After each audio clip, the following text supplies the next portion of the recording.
Now, obviously, there's a lot of SEO tips and tricks and things like that we can discuss, but I'm going to bring it back one more time to strategy because I was just thinking between that and intent. And like, if you have a strategy, everybody is going after car accident lawyer, personal injury lawyer. But what about like accident blogging or, like things like that? Have we seen any intent from that? I would say huge. Yeah. I mean, in the PPC world, I think even with some of the clients. Would you do that in the PPC? I'm curious. Accident blogging? Yeah. Well, you wouldn't or need like to. accidents? Because there's no PPC. Can you explain what accident blogging you're referencing? Yeah, the accident blogging I'm referencing would be like, let's say that we're creating content after a major accident that happened on a freeway in your city and maybe providing attorneys' initial perspective on that. And because, people are searching that, aren't they? Maybe? Steve, this one has been brought up. Well, I think it started with Matt, and then it went to Casey, then it went to you, then it went to me. Mm-hmm. And now it's just spread out. Started a chain yesterday. Yeah. So I'm going to let you take this one.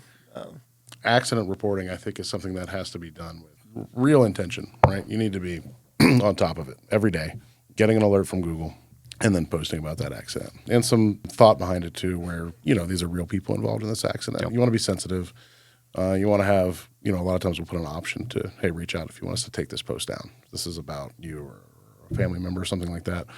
But recently we have seen a lot of leads come from really consistent accident blogging. And that's a good example, Casey, of something that's a little bit outside the box, a strategy that's not, I'm sure other people do this strategy, but it's not a common. When you go look at a list of what's the key to SEO for 2025 for lawyers, that's probably not going to be on there. Yeah, they're going to tell you, put photos on your Google business profile. And that a lot of people already know. So I think it's really good to have strategy aspects that are not that just kind of cookie cutter. Everybody's doing the exact same thing. Mm-hmm. I think with accident blogging, it's still about the intent and strategy from the people putting it out.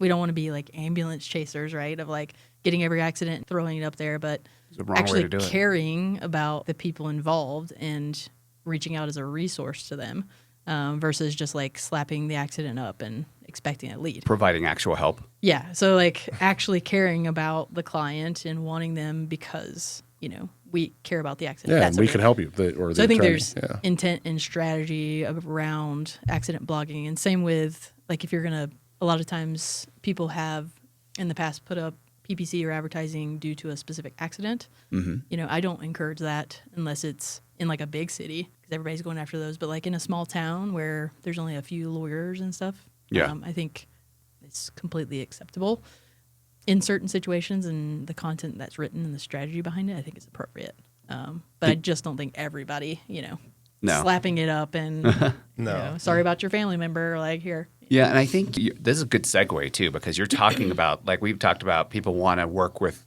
businesses they know, like, or trust. Your reputation's on the line. If you're being shitty, if you're being an asshole or, doing stuff like that, that's going to come back to bite you.